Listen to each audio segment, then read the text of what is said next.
जय हिंद स्टूडेंट्स, आज हम बात करने वाले हैं क्लास 12th आईटी के बारे में, जिसका कोड 802 है। एग्ज़ाम करने से पहले हम सबसे पहले सिलेबस के बारे में समझ लेते हैं। ये सिलेबस दो पार्ट्स में डिवाइड करके रखा हुआ है। फर्स्ट है एम्प्लॉयबिलिटी स्किल्स और दूसरा दिया गया है सब्जेक्ट स्पेसिफिक स्किल्स। हम ज़्यादा टाइम वेस्ट ना करते हुए मेन पार्ट पे चलेंगे। मेन पार्ट आपका पार्ट बी है, जिसमें सब्जेक्ट स्पेसिफिक स्किल्स में 4 यूनिट्स दी गई हैं। तो स्टूडेंट्स अब देखिए, यहाँ पर हमें चारों यूनिट नहीं पढ़ना है, हमें इनमें से बस 2 यूनिट पढ़ना है जो सबसे ज़्यादा स्कोरिंग होती हैं। फर्स्ट आपके सामने दिखाई दे रही है फंडामेंटल ऑफ जावा और दूसरी है आपके पास डेटाबेस कॉन्सेप्ट, जिसे हम RDBMS बोलते हैं। ठीक है, तो फंडामेंटल ऑफ जावा में आप देख पा रहे होंगे कि 20 मार्क्स का टोटल क्वेश्चन आने वाला है। ठीक है, और डेटाबेस कॉन्सेप्ट में 15 मार्क्स का आने वाला है, तो यहाँ पर आपके 35 मार्क्स यहीं पर हो गए हैं। ठीक है, फिर उसके बाद ऑपरेटिंग वेब बेस्ड एप्लीकेशन है जो 10 मार्क्स का आने वाला है। अब ये और ज़्यादा इजी टॉपिक है, क्योंकि इसमें आपको ई गवर्नेंस से लेके बिल पेमेंट्स या ऑनलाइन शॉपिंग जो आप जितनी करते हैं वो एप्लीकेशंस के बारे में आपसे पूछता है। फिर उसके बाद 5 मार्क्स का आपका आने वाला है वर्क इंटीग्रेटेड लर्निंग। ठीक है, और पार्ट ए में जो एम्प्लॉयबिलिटी स्किल्स है वो आप देख ही रहे हैं कि 10 मार्क्स का आने वाला है। ठीक है, अब हम चलते हैं एक सैम्पल क्वेश्चन पेपर की तरफ।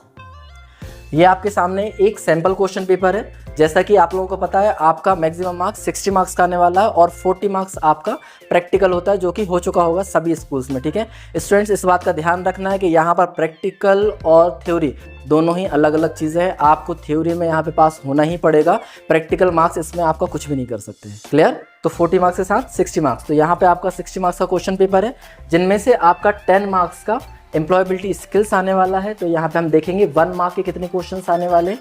तो यहाँ पर 6 क्वेश्चंस आने वाले हैं, जिनमें से आपको एनी 4 करने हैं। ठीक है, फिर 2 मार्क्स के आपके टोटल 5 क्वेश्चंस आने वाले हैं, जो जिनमें से आपको करना है एनी 3। अब यहाँ पर देखिए, ये पूरा एक सेक्शन बना के दे दिया जाता है, जिसमें से आपको ये एनी 4 करने रहते हैं। क्लियर? चलिए नेक्स्ट चलते हैं। 10 मार्क्स के बाद यहाँ पर जो सबसे बड़ा पोर्शन है वो हमारा 50 मार्क्स का है। यहाँ पे आप देख सकते हैं, जैसा कि मैंने आप लोगों को बोला था कि 2 यूनिट पे सबसे ज़्यादा ध्यान देना है, फंडामेंटल ऑफ जावा और डेटाबेस कॉन्सेप्ट। तो अब देखिए, फंडामेंटल ऑफ जावा में 1 मार्क, 2 मार्क, 3 मार्क और 4 मार्क चारों सेक्शन में आपके क्वेश्चंस आने वाले हैं। तो 1 मार्क में आप देखिए, फंडामेंटल ऑफ जावा में 12 ऑब्जेक्टिव्स आने वाले हैं। फिर उसके बाद डेटाबेस कॉन्सेप्ट में 10 ऑब्जेक्टिव आने वाले हैं, मतलब आपके 22 ऑब्जेक्ट्स तो यही हो गए हैं। ठीक है, अब यहाँ पे देखिए 2 मार्क्स के क्वेश्चन में डेटाबेस कॉन्सेप्ट से 2 क्वेश्चन आने वाले हैं। ऑपरेटिंग वेब बेस से कोई भी क्वेश्चन 2 मार्क्स में नहीं आने वाला है, और ना ही कोई क्वेश्चन 3 मार्क्स में आने वाला है। हम आगे चलते हैं, वर्क इंटीग्रेटेड लर्निंग में भी 4 मार्क्स में कोई भी क्वेश्चन नहीं आने वाला है। अब आप एक चीज़ यहाँ पे देख पा रहे होंगे कि फंडामेंटल ऑफ जावा में